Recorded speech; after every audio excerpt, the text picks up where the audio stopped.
Okay, good evening. I'd like to call this meeting to order. If everybody could stand while we do the salute and a moment of silence.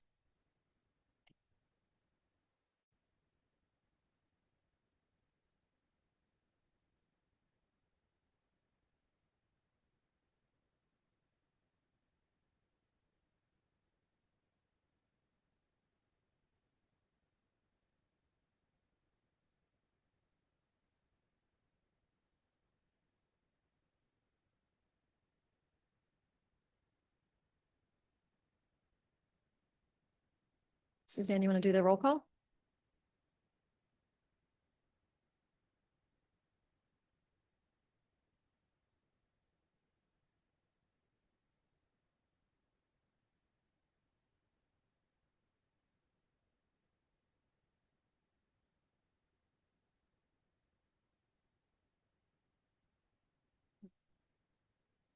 Okay. I don't see anyone here that would like to make public comment unless, would you, no, would you like to make it a comment to the board? Yeah, you don't have to, but you can, yeah. Melissa Snaringer, Paradise Township teacher at Spring Grove Elementary School. I'm the school librarian. I just want you to know we do care. I know at my building, tonight's parent-teacher conferences. There's 4 dates that are conferences, so teachers are preparing or doing conferences. When I look at the times when we can meet with you, I appreciate that you're giving us that time, but it's half a day and it starts at 8:30, I think. And so our kids are coming in at 8:25 and then only half of us, till lunchtime. If it could be the PLT time, 7:55 to 8:25, maybe you could get more people to come to that at the high school and middle school. If it could be that time after school when the students are gone for the day, we do care. We're just so swamped. And so, I feel terribly that at first I was like, I don't even know if this was a public meeting. I asked Chip and then I checked again in the parking lot. We do care. I don't know why there's not more here. So I really appreciate that you are making it more community focused this time. I was involved when we hired Dr. Lombardo. I was on the panel of stakeholders to help go through that entire process. So I'm glad to see that we're coming back to that yes, everybody has the opportunity. Everybody can have a say. Everybody can be heard. And now it's up to the community. It's up to all of us to give you that information. So thank you.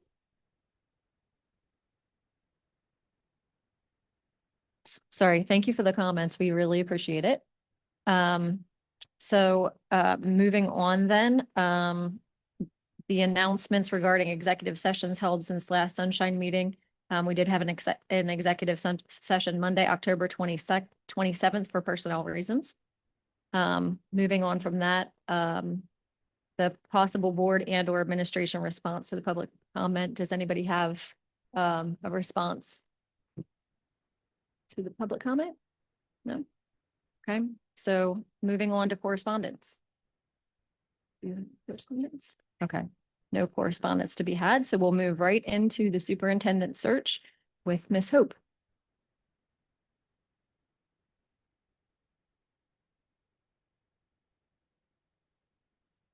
Good evening, everyone. I'm going to go ahead and introduce Dr. Albert so he can speak to you.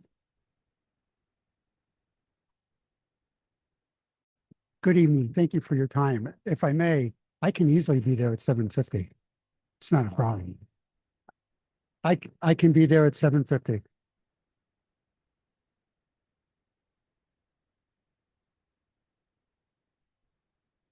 I'll be there that day at 7:50. Okay. All right. 7. Great. Thanks. So my purpose tonight is I've been meeting with several individuals and before I go into that, first of all, I'd like to thank Suzanne, and I'd like to thank Dave, and I'd like to thank Hope. Meeting with them in preparation for all the things that we have been doing has been very good. I also like to thank the two board members that I met with as well. You certainly did everything that I typically would do in a search. You did your homework, you dotted the i's, you crossed the t's, and you did everything in preparation to begin the search. So if you're looking for a grade, I would give you a grade of well done, an A, because we have everything in place and now we're going forward. Before I kind of go over the process of the outline, I want to talk about the weekly reports. You have received 2 weekly reports from me already. Those weekly reports, there's nothing in there that you really cannot, that you can't share with the public. But today, when I was at the high school, and somebody showed up and said, how many candidates did you have so far? I have no problem saying I've spoken to 4 candidates. I don't have a problem saying we have 1 completed application. I don't have a problem saying that we have 3 people. I think that's being, you use the word hybrid.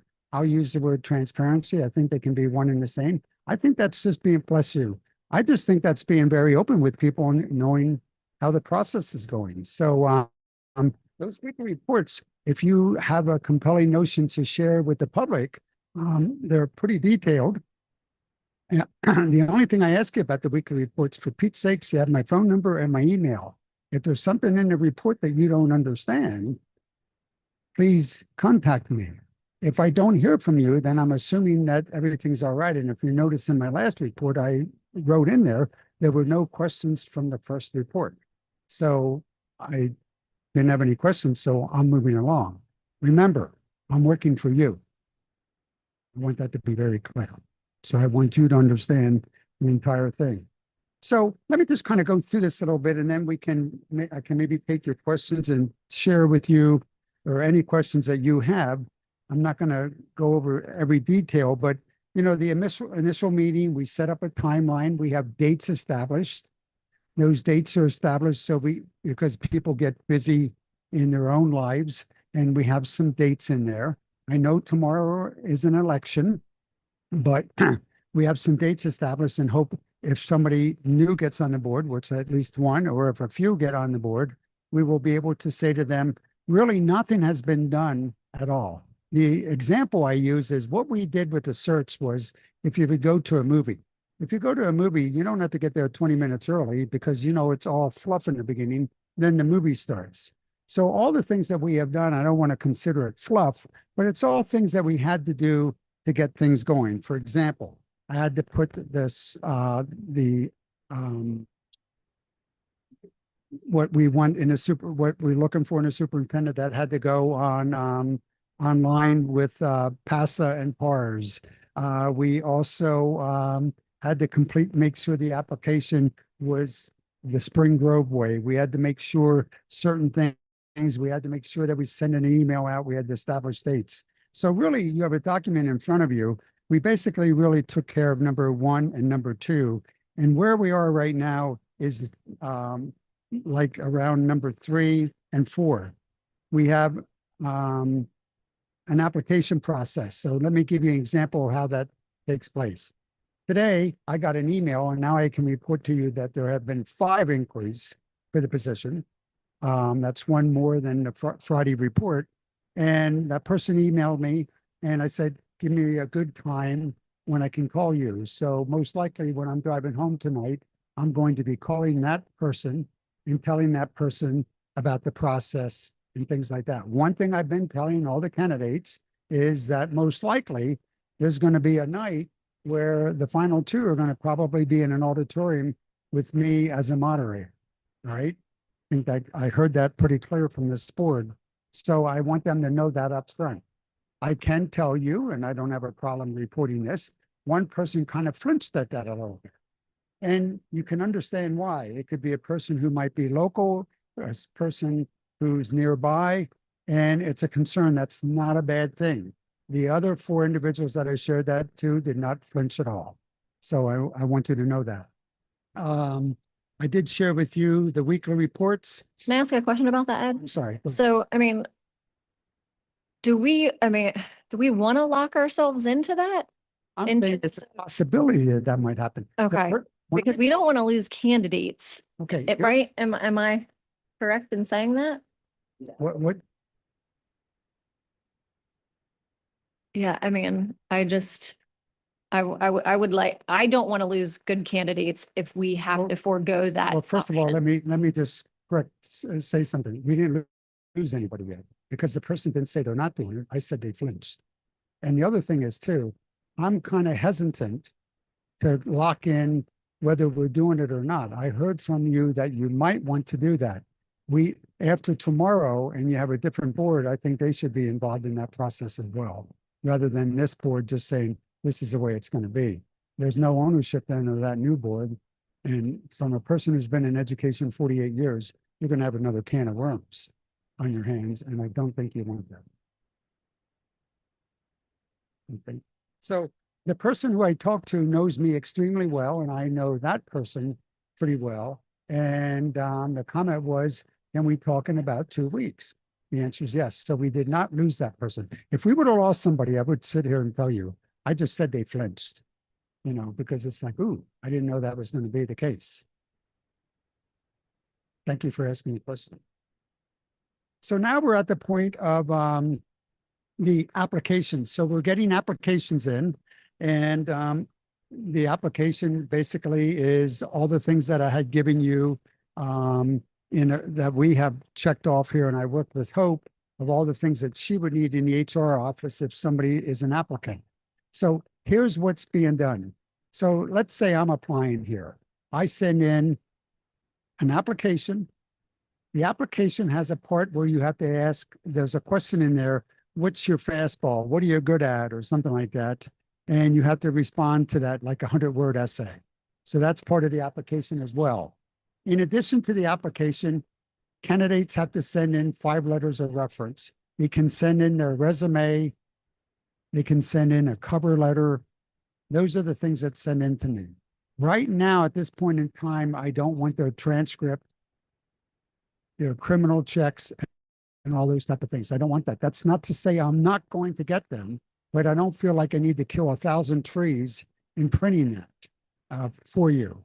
So on the night that I bring the books over here for you on December 8th, you'll be walking away with a binder with everybody's information in there that I just mentioned to you, with the exception of transcripts, criminal checks, your certification. Out of all the searches I did, I tell everybody, have those things ready, because if I leave here on that night on the 15th, and you're saying you want to interview person A, B, C, and D, then I reach out to person A, B, C, and D and tell them, I need all your other things now. And they have a checklist of what they need to get to me, which again, I went over that checklist with Suzanne, David, and Hope, and we have that intact as to what Spring Grove would need in addition to what I'm using for the search. So that's really where we are now. There's really nothing else being done. As far as me being available, I'm glad you voiced your concern. I can tell you today, I hear where you're coming from, and this isn't a bad thing, but it's a factual thing. Today I was in the high school from 8:30 to 3. I had 3 people, and one was an administrator. You should not look at that as a negative thing. And here's why. Most people are completing a survey. Everybody I see, did you do the survey? Did I do the survey? I'd ask you if you did the survey. I'm pushing that survey. So a teacher, I'm going to defend a teacher in this regard. A teacher could say, well, if I'm going to stop in an Ed and talk to Ed and say, I want somebody with integrity, they're honest, and they've been a proven leader for 10 years. Well, if you put that in your survey, some people look at it as, I don't need to be redundant and say that over again. So I can really defend them for not coming by and talking. Personally, out of all these searches I've done, that's typical high school, unless there's a huge controversial issue with, bless you, with someone. Typically, you get more people from the middle school and elementary schools. You know, elementary schools are when it starts to snow, everybody's excited. When it starts to snow at a high school, nobody's excited. Only superintendents are freaked out. You know what I mean? So I hope you get the gist of that. All right. that's what I have for you. You have this in front of you. If you recall, when Suzanne called me up, and again, I really appreciate her keeping everything organized as well, again, as Hope and David. When she asked me if I'm going to have a handout, I'm basically giving you the handout that I presented to you. Why change it? Nothing's going to change. It's not that I didn't want to do more work. It's just, here's the script. Here's how we're going about that. So I guess at this point in time, well, I have one more thing to share with you. I got to give you another good grade. That is the following. I told you that I would reach out to you and talk and interview you to get your perspective. So I completed that late this afternoon. So I got to commend the board for taking the time. Some of you type and send me the responses. Some of you talk to me on the phone, and some of and in one particular case, I met in person. So I have the documents here that I can share with you. There's nothing fancy about this. I did spell check it. It's just lines in there. Like, so the first question is, what do you consider the significant strengths of the school district? There's all bullets in there. Nobody, unless you really know your fellow board member well, you might be able to say, well, that's what he said and that's what she said. I wouldn't suggest getting into that. I think initially the call was, we'd like to know how everybody feels. So I have that document for you, which we just printed off tonight. So if you'd like that, you may have that. So I don't know what else you would like to hear, or but more importantly, I think what I'd like to do is give you an opportunity to ask questions, because seriously, folks, you have a livelihood. You're a part-time board member. I know this with my father and all the boards I worked with. You're not walking around all day long thinking of the board, and board. A good board member will obviously do the homework, read the documents and things like that. And at sometimes I'll even give you a pass. That might be difficult because of what you have going on in your life. So tonight's a good opportunity for me to stand here and say to you what questions that you might have. So we're like geese flying in a V formation adding greater flying distance than if we'd fly on our own. So that's kind of, I want here, the unity of us on the same page moving forward. So at this time, I'll stop and see who has questions.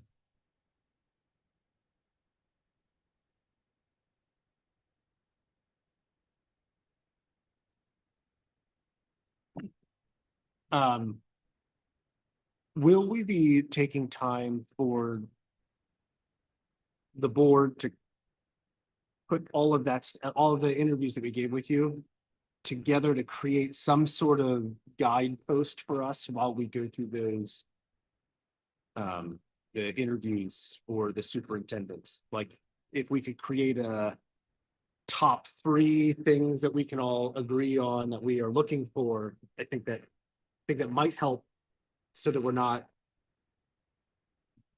somebody says something and then we just get distracted by something that we think is the 10th most important thing.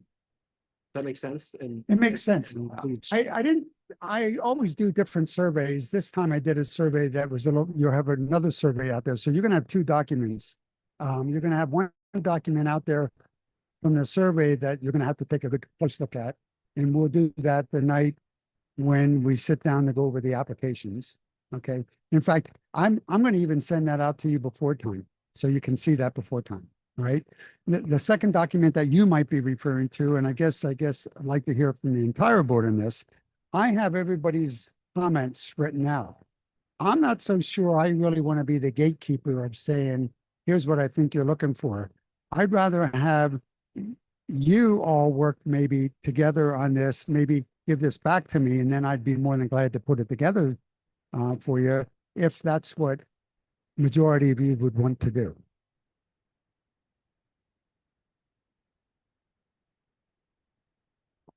I think it might be helpful for the public to have an idea of the things that we're looking for in a candidate, so that we're not just going blind. Here's a question for you. Are you going to share the survey with the public?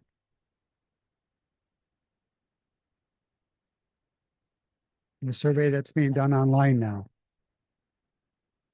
I had talked about this in my presentation to you about, are you going to do that? Can you give us the pros and cons to doing it or not doing it? Well, yes. I think if you're going to ask if you really want to be and have transparency and you ask for a survey and then you don't share the results, people have to ask, whatever happened with that? You know, did they look at it? Did they throw it away? Did it mean, you know, what did it mean? That's the, I guess I would call that a pro. The con would be, you have no idea what the public's going to say. I can tell you, don't take it personally, but this people, when they do surveys, that's a time to take a jab at a board member. So your name might be in. What I've done in one district, who was maybe perhaps a little bit on the fence like you are right tonight, what I did was I tried to, as best as I could, go in and remove a name. Just take out the name. I can tell you the last time I did that, there was one line I missed and the person's name was in there. The person didn't become unglued or anything like that. It is what it is. I do make mistakes, and I'll admit to that. So that again is up to you. I think in this particular case, knowing what you have gone through, knowing in light of the history of what took place, I think sharing the survey would be beneficial.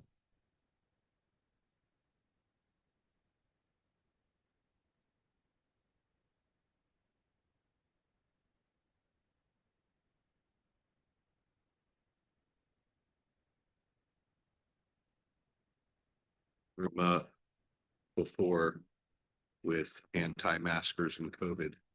It doesn't mean that everybody was anti-mask. It just means those people came out to fight. So we've done surveys before where the number one thing that they said needed addressed had 7 tallies next to it with 4,000 students. So there's no reason to not share it. It just, without quantifying and understanding how many people do it, it can become challenging to know for sure that the survey is an accurate reflection to everybody. Because you said you got 3 people that came down and saw you today. Until those surveys are done and you know what percentage of the school took the survey, it's hard to take what 3 people have to say out of 100 and assume that it automatically. So there's no reason to not share it. The last time we did one, we also screened it for names or vulgarities or things that were just not appropriate. Not because you want to have to screen anything, but it needs to be done. Some people, but it's just an ingredient in the cookie recipe. So when you talk to the board, when you talk to people tomorrow, when it gets in front of all these different groups of people, there's going to be a little bit from all of it, and they're all ingredients in trying to figure out how to do it better. So you're not against sharing it. Okay. Names and appropriate stuff Right. like it needs to be. Absolutely. So the surveys you're putting out to the schools, we don't know how many in the high school or where those surveys came from. When I put the survey results together, you will know that 54% were parents, 12% were students, 3% were teachers. You know, But not out of each school. no, it's not done. No, it's not done. I'm for having it be made public.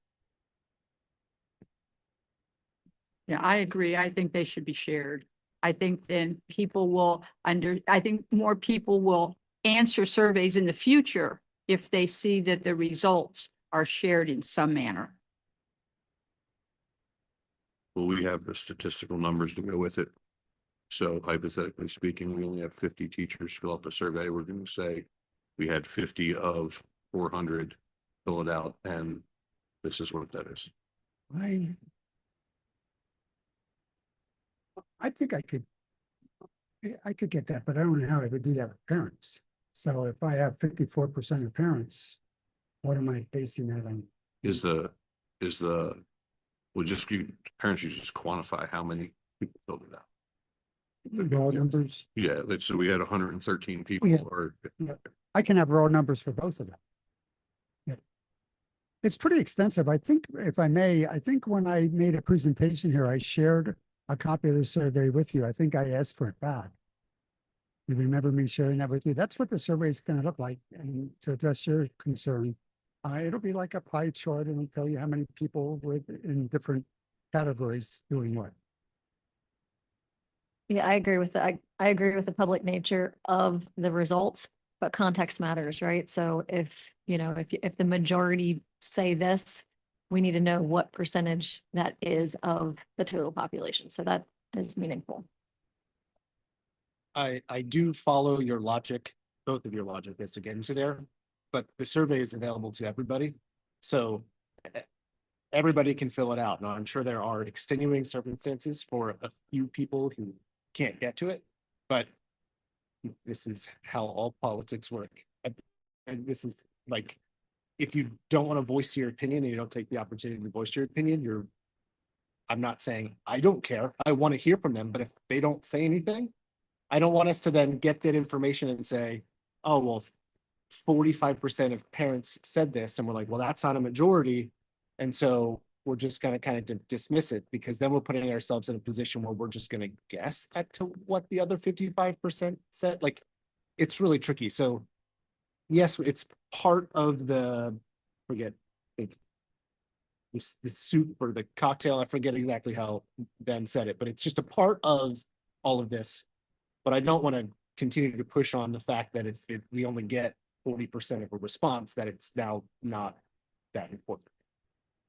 If I may, as a consultant and as a person who's done many searches, if you wouldn't have the history of stating it back of what just took place and the split on the board, I've been in school districts already where they have done the survey, they gave people input, and then the board decided not to share the survey. I can tell you, I just did one at Upper Adams, and they took parts of the survey, and I'm most certain that they shared it with the public. Got no pushback or anything like that.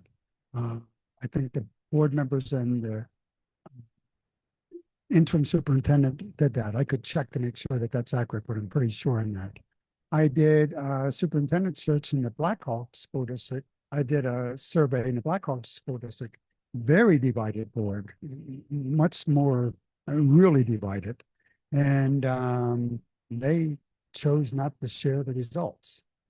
I think the purpose of the survey is this. There's two ways of looking at this. So let's say the history you went through, and then this is what you do. Public, we don't want to hear a thing from you. We're running a show. We don't want to hear it. As opposed to public, we want to hear from you because we want to take what you're saying into consideration. I'll make it clear. And I said this today to somebody up at the high school. Somebody made a comment to me, they don't listen anyway. I'm gonna again emphasize this line. First of all, let me give you a personal experience. When I would say to my father, what advice do you have?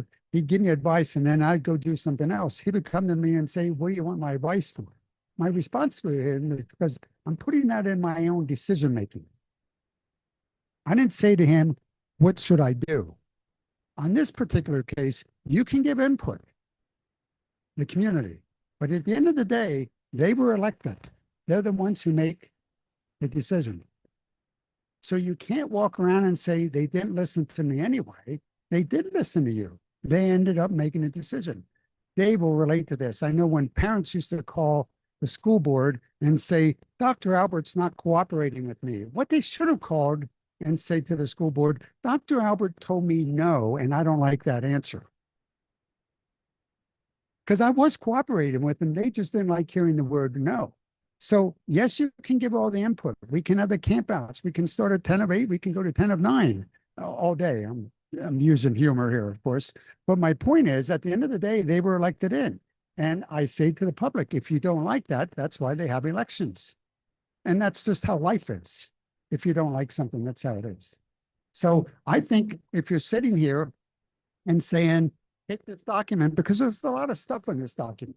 And I'm sure when you go around, you'll be able to figure out, well, I knew who said that, but that's not the point of this. The point is now you heard from everybody and everybody spoke individually. It wasn't like a team meeting where somebody could persuade somebody else or somebody listen to something else or anything like that. You can take this, and if you would want to go through and say, okay, and number one, here's two key things I'm looking for.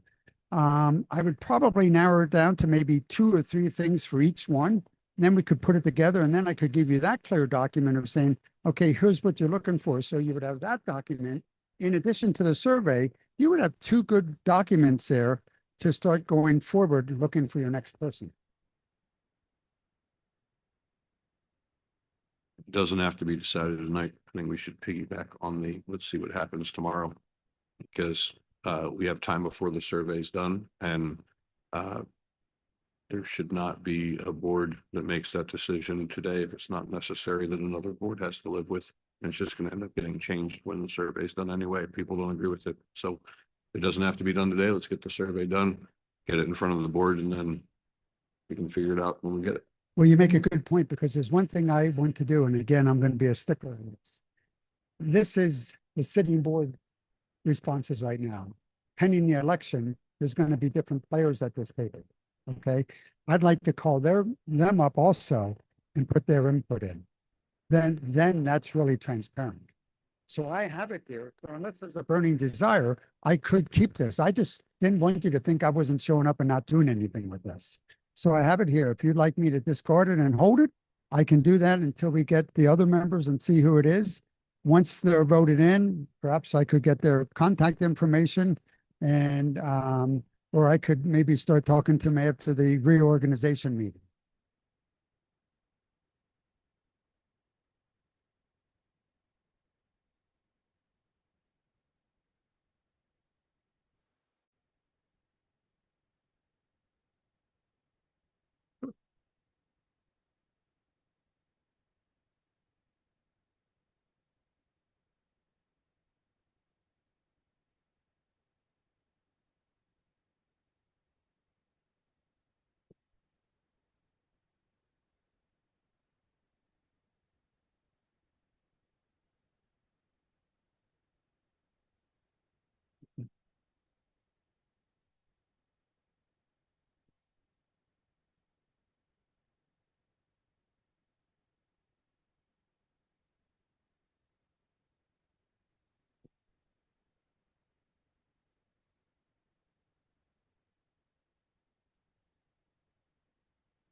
So Ed, if I may, Sure. as we're reviewing this, because there will potentially be a new board seated, with at least one new person, if not more, right? Yes.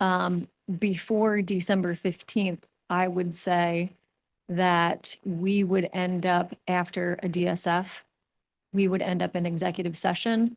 And what we would ask is when when the new people are seated, you would put that together in a synopsis format. Then we would go into executive session, and then you would speak to us in terms of collation of this information and give us advice in terms of what you're seeing here what are the highest levels of priority? And then we can discuss openly in an executive session.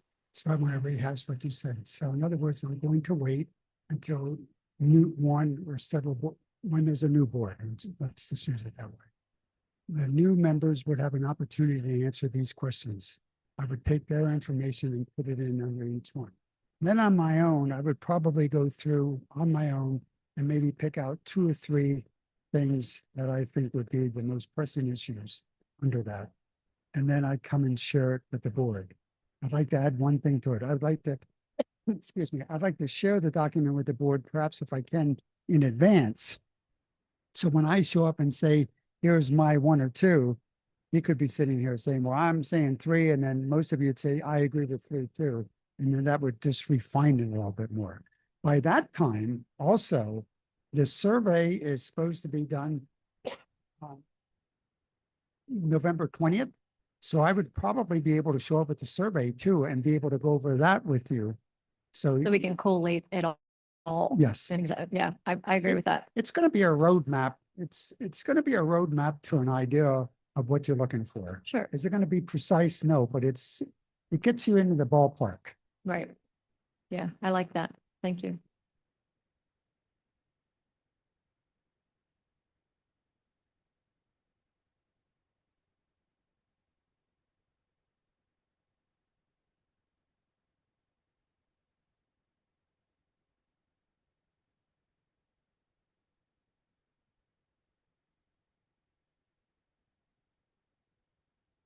Well, if I may, what I'm going to do is ask the question again.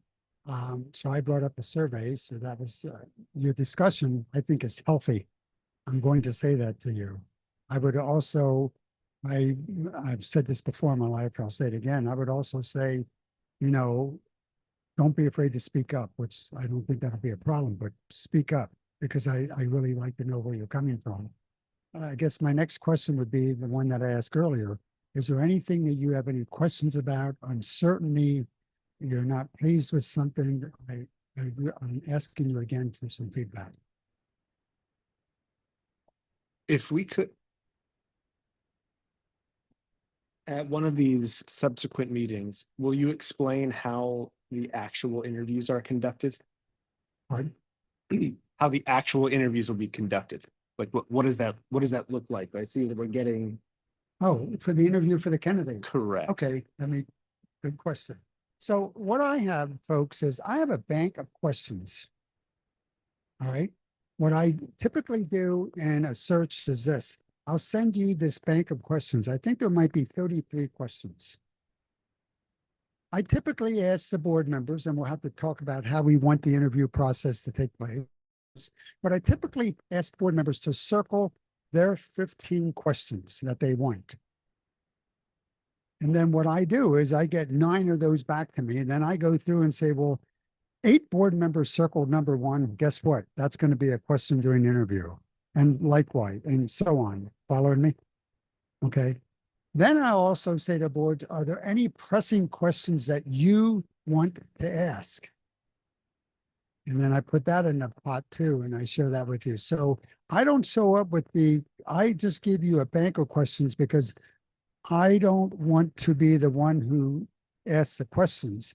But what you'd be able to do is take the bank of questions that I have, and they're pretty close. Some of the questions are 2 and 3 questions within a question. You could look at those questions and say, you know what, there's a correlation between this question and here's what we're asking here's what the survey said. So there's a tie together. So I don't just show up and say, here are your questions. When we're in that kitchen, I'll take it one step further. During the interview process, we have a couple ways of doing it. Each board member is assigned a question and they can ask that question, or you can have me ask all the questions. I will come to each interview, when we interview candidates, I will bring a list of the questions and I'll have this much space between each question. So when we're interviewing candidate number 1, you'll be able to put candidate's number 1's name on that paper, and you'll be able to take notes of what he or she says during that. And this is a time for my humor. my space I'm going to give you is that big as compared to the one that you gave us to apply for this job this big. Hope you don't mind the humor. Okay. So that's how that would work. Does that answer your question? And the bank of questions are questions that have been used time and time over again, and they're pretty. I don't have many boards that add questions, but it's all right to add a question. Let's talk about that too. So let's say you bring in 3 candidates one night. So you would, let's go back to if it's going to be 15 questions. If you're going to ask each candidate 15 questions, each separate candidate could have a different question related for them. So at the end, when we go through 15 questions, I would typically say to the board, does anybody have any other questions? Well, something might have struck a nerve with somebody and they'd say, I want to ask this question. I encourage you to do that. The next candidate coming in, maybe that didn't strike a nerve with you. Maybe that person answered that question and you don't have to go further into depth on that question. So there's going to be, as much as it's going to be about 90% of the questions will be asked for of all the candidates, you will have some variation going off in a little bit of different directions depending on who the candidate is. Ed, if I may, very quickly, Eric, you have another question before.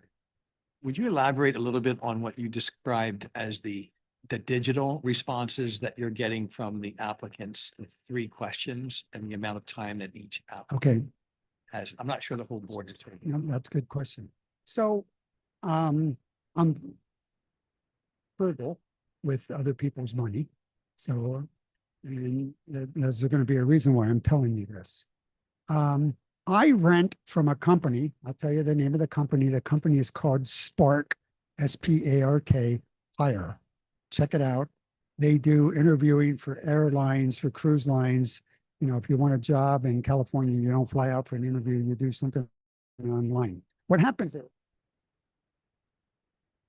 I'm going to demonstrate it.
Okay, I know, I saw.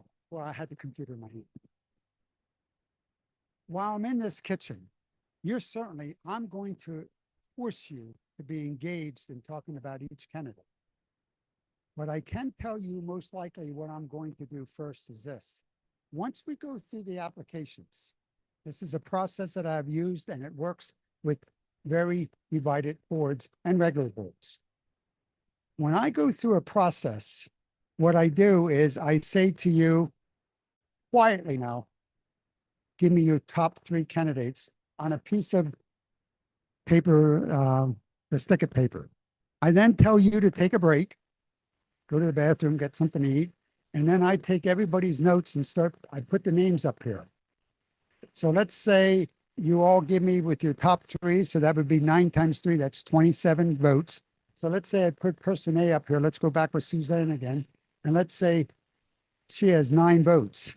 Well, and then we go on. Once I get that done, then we sit and have a conversation, say, let's start talking. Now, if 9 people vote for somebody that you want to vote, I'm not so sure you're going to have a lengthy discussion about that because 9 of you are saying we want to interview that person. Now, you might get down to some people where you only have 4 votes. Then that's when you want to start saying, okay, who do we want to bring in? Who do we don't want to bring in? And we go through that process. Why do I do it this way? You're an individual board member. I want to hear individual thoughts. Then after the individual thoughts, then we can go up here and start giving and taking, persuading, in, out, whatever you want to do. Are you clear on that? Just did a process of elimination. So if the one person only had 2 votes, then they have to put their votes somewhere else. Yeah, that's somewhere what we did. Do you have a question, sir?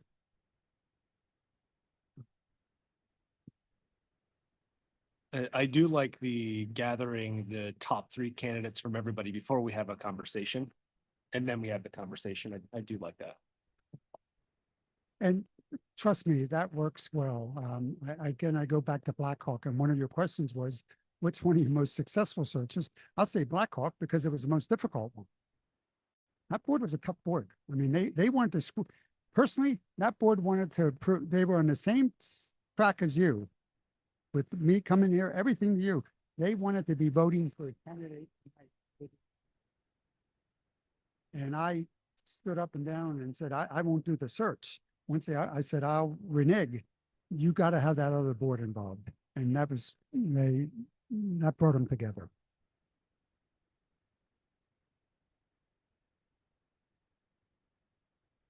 I want to bring up one other thing. You asked about a question, and I need to be very transparent with you. You asked a question about somebody coming at the end. Maybe they might not want to be part of the community meeting and things like that. I won't be surprised if somebody calls me up and says, why is it a 5-4 board? I mean, if I'm applying here, take me back 20 years ago, so I'd be 50 applying here. I would be getting on your website, and the first thing I'd be looking at is board meetings. And if there are a lot of 5-4 votes, I got to think twice if that's the board I want to go work with. I'm not saying eventually boards don't turn into that, and I'm not saying that boards don't turn away from that. But you need to know that I think sometimes that can turn a candidate off just as much as maybe going to the final dance in the auditorium.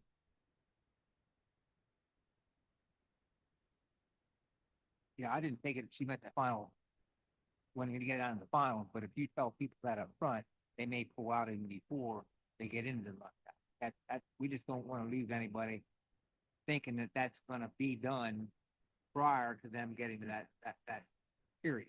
Fair enough. And the person that talked to me the other day, I said, don't pull the switch yet. And I have a great deal of, we have a great deal of respect for one another for what I do as PARS. That's how I know him as the executive director. And the person said, I will wait. I trust what they have to say. I will wait. I'm pretty much convinced I could say, you know, sometimes in life you have to take a risk, but you also need to know the risk for some of these people. Let's say it's Dave, and Dave really loves it here, but Dave wants to go to Red Line, and Red Line has a public forum, in Dave's, in the newspaper, the York Dispatch. And, you know, he comes to the next board meeting and say, well, I'm ready to go for Spring Grove for a couple more years. And you all just know that he had interviewed somewhere else. You obviously understand that can get sticky.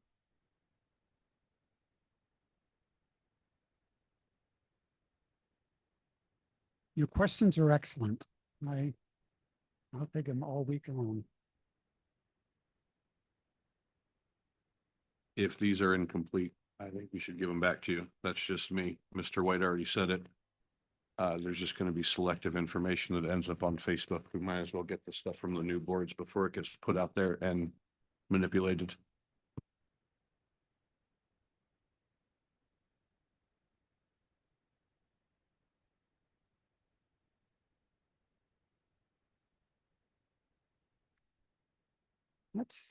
That's a segue into something I wish to share with you.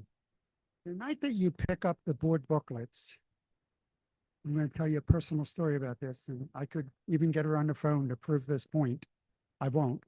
But the night you pick up the booklets, you're going to be signing a confidentiality document. Some of you in here have significant others that work in the district. Some of you in here have kids that work in this district. Some of you have good friends that work in the district. So not any one of those outweighs anyone else. They're all equal in my eyes. I'll just give you a story that you might want to think about. My father was on the school board at Cornwall London for 30 years. My mother was a high school cafeteria manager. He never told her. Never told her. Never wanted to put her in that position of letting it slip. Never told her. So I know that's tough, and I know you're going to have the documents before, but I will tell you once again, and you're smart people. You're very smart people. Loose lips sink ships. I can tell you of a few search consultants that have loose lips. People stay away from them. People stay away from them. I'm not scolding you. I'm just giving you a valuable lesson that you want to really consider.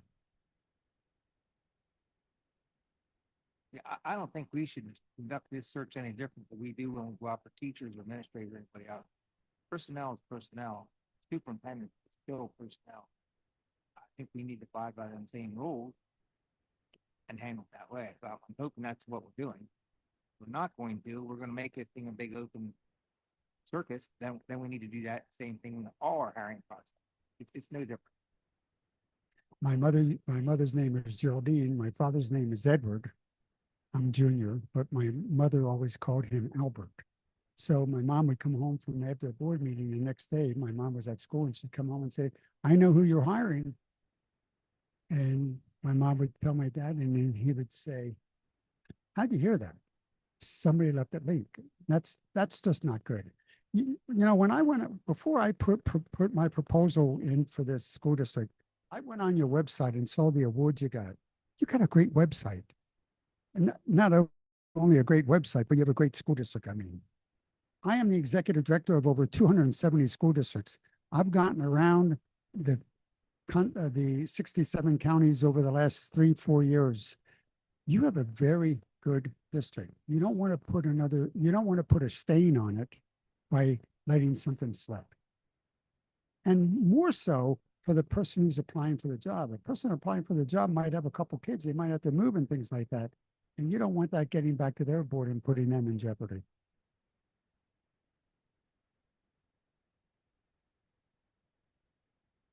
Just a couple clarifying questions. So Suzanne Sterner doesn't look at me tomorrow and said, what did he say and what did we agree to? I just want to make sure, right, Suzanne? Thank you very much. Suzanne, I'll call you then tomorrow. So in the next 48 hours or more, we'll know the makeup of the board unofficial. We Right. all understand that no one is sworn in until December 1st. However, I was just drafting a letter today, getting ready for, we know that we will have one new board member at least, potentially more. So we are going to start information about new board member orientations. So we'll be sending a letter to one or more people later this week saying, we know it's unofficial. However, do start planning wrap your head around these dates and what's coming in orientation and so forth. So we know that. My question to you, would you be interested in, and remember, the board controls it, I'm just asking questions.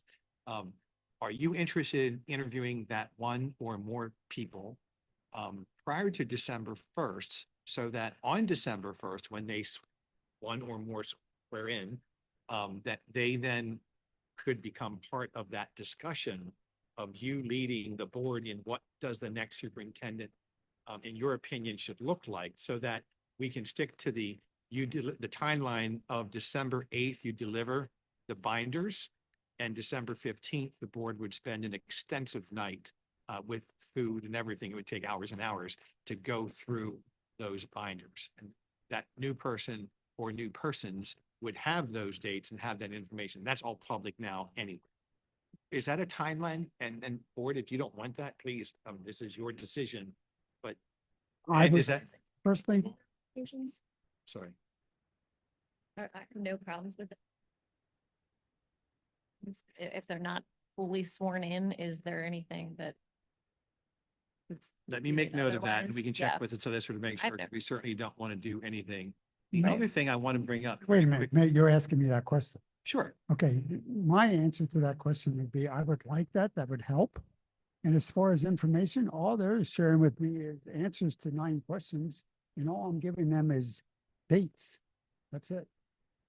They wouldn't be given any of the information that you just read until December 1st, until they're sworn in. Yeah. So that's a great question. I Second would like thing to is, do that. I just want to float this out here, and I know that Suzanne and I made eye contact. When the board discusses what the board like to see, the characteristics of the next superintendent, I'm not sure that can be an executive session, because you're not talking about an individual person, but you're talking about a process and you're talking about general things. And Suzanne, looking at you recently, because I think we even had the discussion, I'm not the attorney, I'm not the solicitor, but I'm not sure that can be an executive session. It may need to be a public session, which it is what it is. And do you have any input on that? I know you're not the I would, solicitor either. no, I think you'd have to check, obviously, with Garrett, but I think that can't be executive session, because you're not talking about one person, you're talking about As soon as we cross the line, we about a start, process. exact, that's why I'm thinking that's not an executive session. And that way I can look at Suzanne and say, can we please put a line or an item on the reorg meeting on December 1st to have that discussion led by you? Is that what I'm hearing from the board? Yeah. Yes, okay. And Suzanne, you make it at least. So then on December 8th, it's my understanding that you would be delivering binders to the board, to Suzanne's office. The board would then go in, sign the affidavit of confidentiality Yes. or statement, whatever it is called, and they would pick up their binders. They have 1 week then to review all things in there. And then on December 15th would be the long meeting of sitting down and collectively discussing in private, obviously executive session, Right. all of the candidates that you have brought forth. Is that timeline? And knowing that there's new people, there's at least one new person that's going to join this group, if not more. And Ben, I think you said this, and I want to make sure the new board could potentially change timelines and things like that. I'm not suggesting they do, because I think this is solid. I think it's rock solid with what you have to stay on pace, because that would then put the interviews, the actual interviews, the first Monday and the third Monday with the board January. privately in executive session of January. Right. Okay, I just I want to make would, sure. I would love to do that. I think the sooner you can get them on board, no pun intended, with the process, that's going to provide them, if I was one of those people, more like I'm being valued and I'm part of the process rather than being dictated to me. And know that again, within hours, days, we'll probably have unofficial results. So everything that we would communicate through Suzanne mostly, or from my pen, letter, signature, would be always unofficial, and nothing confidential, of course, would be given. We don't even have anything confidential anymore, because you just took it all back. Good. I would So- say the week of December 8th, when you get the booklets, I can tell you from a nearby school district and 2 nearby school districts, my phone ran off the hook. Right, from board members. From board Yeah, members. go through an application, they'll say, yeah, I'm looking at somebody's resume and there's a gap of 10 years in here. Then I can stand there and say, okay, great, because what I can do is, even though I go through the documents, what I can do is I can reach back out to the candidate and say, hey, there's a gap of 10 years in there. What's up? I'm going to be meeting with the board. Or I can give the answer to the board member, well, here's what happened. The person took off 10 years because their parents were ill and they were the guardians over their parents, you know. And clarification, then you would hope that if board members have questions, they would call you directly or Yeah, contact you and- directly yeah. as early as the 9th, rather than waiting until the 16th. Is that Right, what you prefer? Right, but if people come in on the 16th and have questions, that's perfectly all right. But if you're wrestling with somebody, wrestling with something, don't let it eat at you. Call me because it might be a simple answer. Thank you, and thank you, So Nicholas. it's good clarification, by the way. Thank you.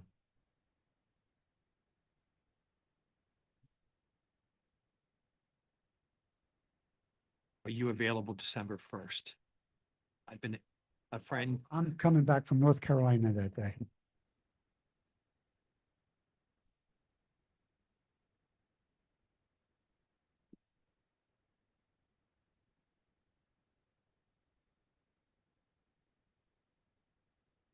You here December 2nd. It's a Tuesday and I don't know about board availability. The reorg meeting, for the board, those of you that you've all been through it before, excuse me, is a relatively brief meeting. There's really very, very little, if any, business is conducted. So it would be a short meeting if we could do Tuesday the 2nd. Tuesday the 2nd, I have availability. But I'd like to say, I'm supposed to come back from North Carolina That's- Monday morning, but I don't want to rely on planes, trains and automobiles and not be here. The 2nd, I'm available. I'll look to you, Madam Vice President. Do you want to informally now declare a So, special and session on the so the 2nd? special session would be, for the new board member or board members to speak to this or the questions. Is that what we're? No, if I may, the new board member or members would be having that interview with Ed Right, prior to December 1st. right. And December 2nd would be a public special session just to discuss the papers that you took back tonight. In other words, the main focus is to We go get, over the survey and the responses of the board. your main focus that night, Ed, would be to get a consensus of like the top, I think, Eric, the top 3 things that the board's looking for or whatever in the next superintendent. So that's a work session, but it would be a special session. And it is on a Tuesday. We try to keep meetings on Mondays because the board has done an excellent job of sort of clearing their schedules for Mondays. But I'm given this, Yeah. if we want to stick to that Yeah, timeline. if we want to stick to that timeline. I don't know if like- We have a choice. So right? because of my availability, what I like about that is this is having an open, this is where you can speak up as a board member and we can really lay the groundwork as to what we're looking for based on the surveys from the community and your surveys. You might find some things that you just say, we're going to just take this approach. Again, I look at the public and say, you had input, but they make the final decision. So I think that would be healthy for all of you.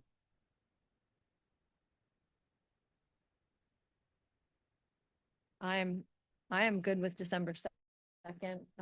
The rest of the board members. I'll put it on my schedule. Can I, Suzanne, and I should have known this, forgive me, I've been away for a while. The reorg meeting by law has to occur the first week of December. It doesn't have to be Monday night. So I we could suggest Just do Tuesday. that's, Yeah, just. thank you, Suzanne. Again, I knew that it jumped out of my head. I was so obsessed with that first Monday. So there would not be a meeting on the 1st. The reorg meeting, the public would be informed that there's a reorganization meeting of the board on the 2nd, with then followed up by an agenda item of the discussion That's of better. the qualities of the next superintendent. Is that, I'm looking at Mrs. Yeah, West. that's Yeah? better. Thank you. On Tuesday, because everyone has board meetings on Everybody Mondays. has- Yeah, it's a good point. And you're okay Tuesday? Yep. Okay, Down all right. already.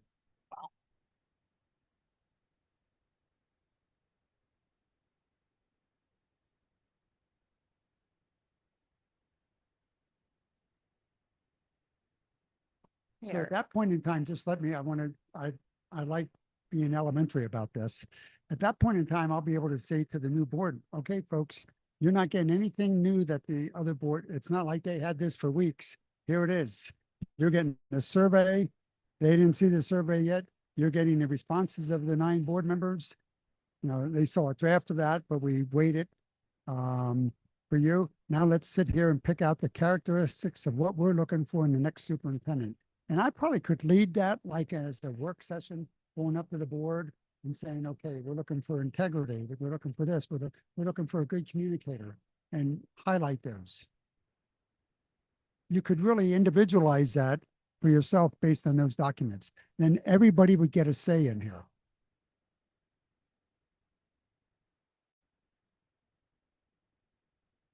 Anybody else have any comments, questions about the process? The only comment that I have is, because I know you're actively, obtaining applicants and putting our name out there, which we much appreciate. What I will say in terms of this board, and the next board, I have a feeling whoever it is, we are very active in our community. We're very proud of what we do. And a 5-4 vote, although that may imply difficulty, in my opinion, it just makes us better, right? We have a lot of differing opinions. We all come together when the time when the time occurs to make a decision, we make the decision. And if it's 5-4, it's 5-4, right? So to me, that is not something that we should shy away from or feel bad about in any way. Because again, this is a very active board. We're all looking for the community to be in a very transparent with the community and doing what's best for our students. So As much as, and your point is well made, and I was going to say what I'm saying now. You know, when I see a 9-0 vote all the time, I'm thinking something's not right. So I would agree with you. If I may, I was very impressed with the give and take tonight. You never get a second chance to make a good first impression. So this is really the first time I'm working with you. So when I'm driving down the road tonight and I call up candidate number 5, he might say, how's the board? Here's going to be my response. He can look or she can look at whatever they saw in the past. I can't respond to that. But I can say I had a working session with them tonight, public, and I saw a lot of good give and take, good suggestions, and really wanting the best for Spring Grove. That's how I would catch it. Okay. Yes. We're typically either unanimous or 5-4.